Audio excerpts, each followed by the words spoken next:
Prime Minister, thanks for joining us. I'm wondering whether you're seeing the relaxation in borders today, the expansion of the border bubble between Queensland and New South Wales, and South Australia opening up now to New South Wales as a bit of an outbreak of at least some common sense when it comes to state borders.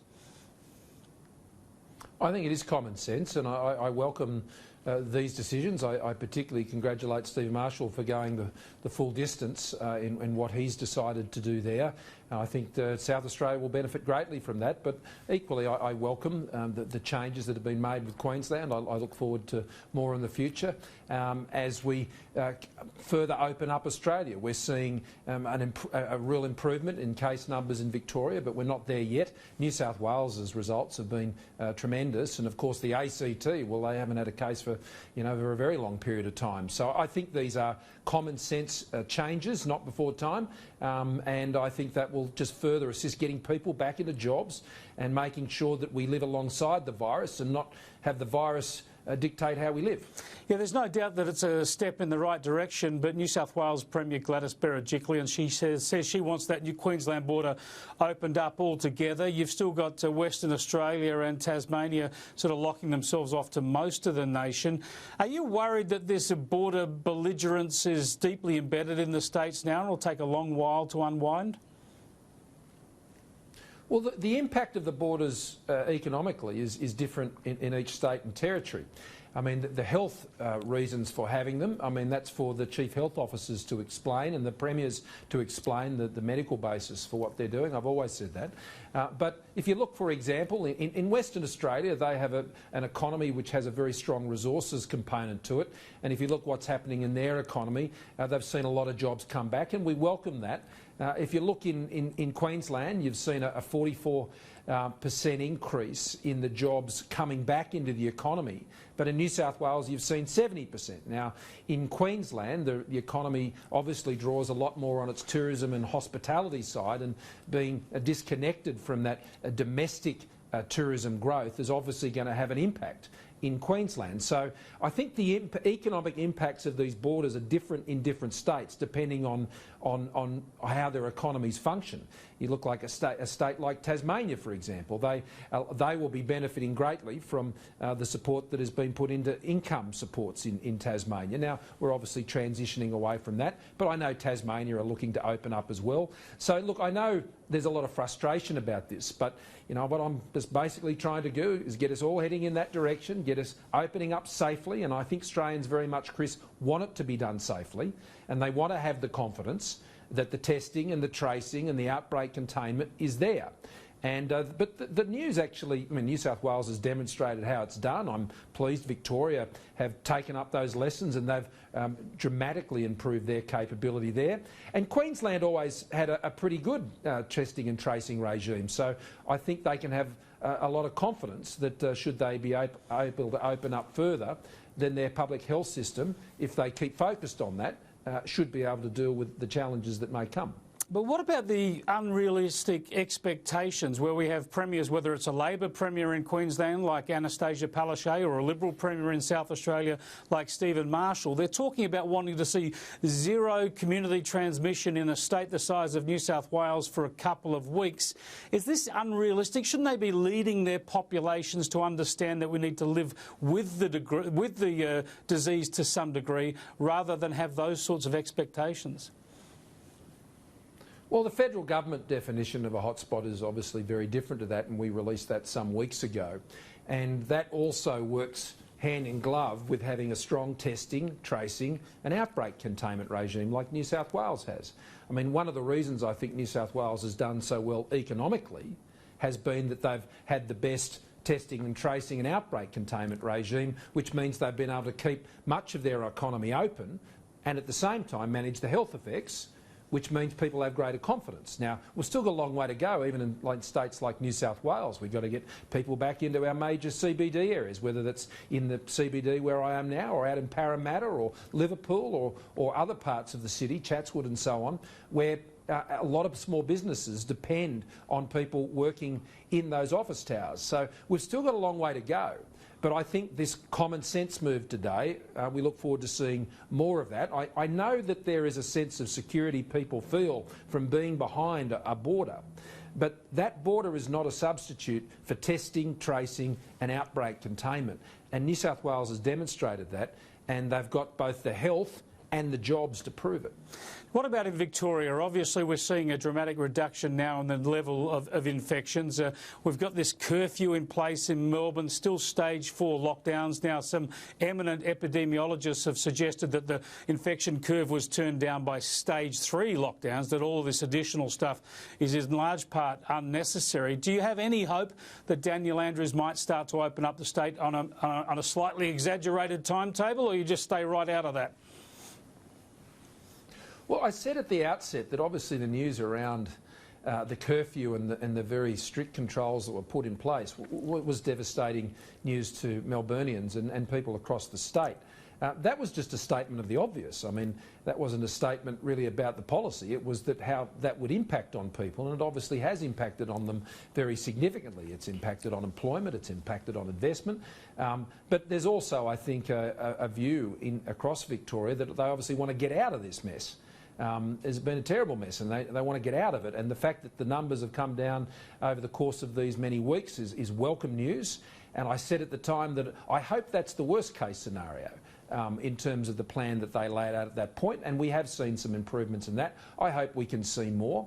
They'll be judgments that the Premier and the Victorian Government will make, and we'll certainly, through both the federal government officials, through what's called the National Coordinating Mechanism, and Nev Power's group, which is the COVID Commission, we're going to keep inputting into the Victorian Government and to encourage further changes along the way, which ensures that as Victoria comes out of this, not only do we not risk them going back into it, and that is incredibly important, but also we can build up that industrial and small business capability and business and demand as quickly as possible. But let's also not kid ourselves about this. Look what's happening in the United Kingdom. Look what's happening in France. Look what's happening in Germany, in Denmark, in Israel, and all of these countries going through into some very significant further waves. And so we can't pretend like it's not there. Of course it's there. And if it takes hold, it has devastating impacts on all of these countries. So we've got to be careful, but I think in Australia we can also be confident because of the good work we've done on testing and tracing and outbreak containment. And again, it's the Premier's New South Wales birthday today, so she got 2 birthday presents. I think one was the opening up of New South Wales to South Australia, the relaxation of that border up in Queensland, but equally I think there is an acknowledgement of the great work that she and her team have done to build the best testing and tracing regime in the country. I didn't realise it was Gladys Berejiklian's birthday. Happy birthday to her if she's watching. Did you send her any birthday wishes?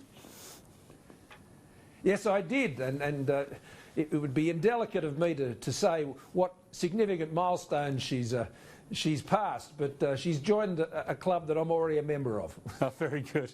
Now, look, you're talking about what's happening in Europe and what we risk and what we've avoided in this country so far, of course. But what worries me is the level of fear that we're getting from some political leaders, Labor and Liberal, as I say, and telling people that everybody's at risk with this virus. Now, we know we have to flatten the curve, keep it flat. We know we don't want to overwhelm the health system. We don't want to lose control, of course. And every passing of every person is very, very sad. But shouldn't we also be open about the fact that young people essentially are not badly affected by this virus? That's a blessed relief when you compare it to the Spanish flu and other pandemics. We ought to be open about the people here at risk are the elderly and people with comorbidities, and therefore as time goes on we should be able to get much smarter and much more targeted about who we can protect so that other people can go about their lives in a more normal manner. For instance, kids going back to school in Victoria. Well, going back to school has always been something, I've been a keen advocate for, and I think the medical evidence has always supported that. But we've also got to remember, Chris, is that the virus moves most quickly amongst young adults. And that's where outbreaks predominantly occur and can move most rapidly across a population. And that's what actually puts the most vulnerable at risk. And so those we rely on to be the most diligent in their COVID-safe behaviours, the distancing, the hand hygiene and all of those sorts of things, the COVID-safe app and so on, are sort of young adults and those in their middle ages who move around a large amount within our communities. And so those restrictions, when it just comes to normal COVID-safe behaviours, I'm not talking about how many people you can have round your house and those sorts of things. What I'm just talking about is the discipline, the habit of living alongside the virus is not people sort of living in in a mosh pit. You can't have that. That's risky, and that's going to put everyone at risk. And we're seeing that again in the United Kingdom and many other places, and that's a terrible and wicked problem for them now to be dealing with. Now, we have avoided all that largely, except for in Victoria. And in Melbourne in particular, we don't want to go back there. So there is always a risk when you come out that people will fall out of the habit, and people will see all these case numbers go down, or people might think, well, I'm behind a border, I don't have to do all that. Well, the truth is, you want to live alongside the virus, COVID-safe behaviours are absolutely essential. And so that does need to become and always be part of our routine. That's why constantly getting tests. If you're feeling sick, don't go to work.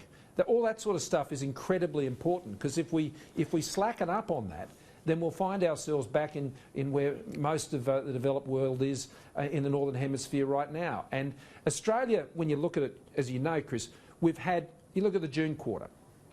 In the June quarter, our economy fell by 7%. Devastating. Absolutely devastating. But compared to the rest of the world, it was one of the lowest falls of any developed country.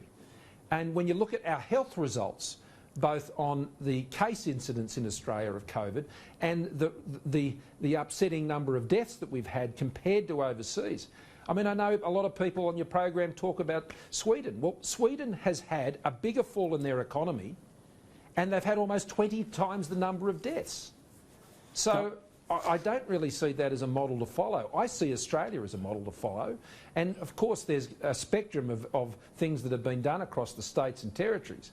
But when you add it all up, I'd rather be here than anywhere else. No, I think it's a very important point. Restrictions or not, there's going to be a hit to the economy because of the natural impact of the virus on people's behaviour. But we've got to keep refining this stuff, and I appreciate talking to you about it. I just wanted to go on to other issues, though, because the business of government continues, and your Energy Minister, Angus Taylor, has outlined the roadmap on energy for this country. Is this now what your critics have said is the missing energy policy, the delivery of energy policy certainty in this country? Well, what we've outlined, I think, is very sensible. It's about technology, not taxation. That's what Angus has basically been saying. You know, you hear people say, oh, there's an absence of policy certainty. You hear it from the big energy companies, you hear it sometimes from, the big business groups, and you hear it from the Labor Party or others. What that means is simply this. What they want is a price that customers have to pay more for. That's the policy certainty they want, getting people to pay more for energy.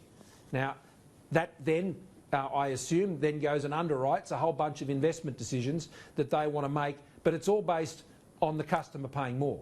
Now, we believe that we can avoid that by ensuring that we're investing in technologies and co-investing with the private sector in particular, to ensure that these new areas of technology, whether it's in hydrogen or the many others that Angus has outlined as being our priorities, and then there are sub-tiers to that which will guide investment into our technology sector. That means we can achieve lower emissions, more jobs, lower costs and more reliability. And that's what you have to achieve. That's what we're seeking to achieve. So we're not going to sort of set up a system which basically enables people to get charged more for giving big companies a certainty about being able to rake in more revenue. What we're going to focus on is a regime which invests in technology, which keeps the lights on, does it at a more affordable price, with lower emissions and more jobs. Just to clarify that, Prime Minister, you're saying it's not just the Greens and the socialist left of the Labor Party that want a price on carbon, it's also the major energy companies, and they want that price not necessarily in order to reduce emissions, but in order to extract more money from the public? Well, to basically put in behind their investments. And they want a higher rate of return on those investments. Now, I understand that. I understand why a company would want that. But we believe there's another way to achieve that through our technology roadmap and giving it certainty about the technologies and the investments that we're making in the sector. I mean, we've always had this challenge up there in the Hunter with Liddell. It's going to close, and all of these plants have their effective life, and so that will always come to an end. Now, I remember when Hazelwood closed down, people said, oh, well, there'll be plenty of other projects that come online and that will make up the difference and it'll all be okay. Well, that wasn't okay. Prices shot up. And we know if we don't get reliable energy back into that system by the end of 2023, and that means you need to make a final investment decision in April of next year to achieve that, then we'll see prices go up. Now, we're not prepared to allow that to happen. We want the private sector to step in and provide that additional reliable energy capability. And if they do so, great. But if they don't get there by next April, well, we'll do it through Snowy Hydro with a project that can actually happen, that you can actually get an approval for, that will be delivered on time and can have the desired effect that we want at that time. So, look, I suppose you'd put it this way, Chris. When it comes to energy, we're very practical. We know you need a sufficient amount of supply. You need a significant part of that which is reliable to support heavy industry, or you lose all your heavy industry jobs. And it needs to work hand in glove with the massive transition that's taking place over many years towards more renewable energies. So it's just a very practical plan. It's about investing in technology, not making the public pay more through higher taxes. Prime Minister, thanks for making time for us today. Thanks a lot, Chris. Good to chat. I found that pretty interesting, the Prime Minister's line on the energy debate. We're going to have a big debate going up to the next election yet again on climate policy and energy. But for him to say that the big energy companies, they want to price on carbon effectively in order to make more money, in order to charge you more money. So he's putting big business in the energy sector over there with the left wing of the Labor Party and the Greens. It's going to be one hell of a stoush. We'll keep an eye on it for you.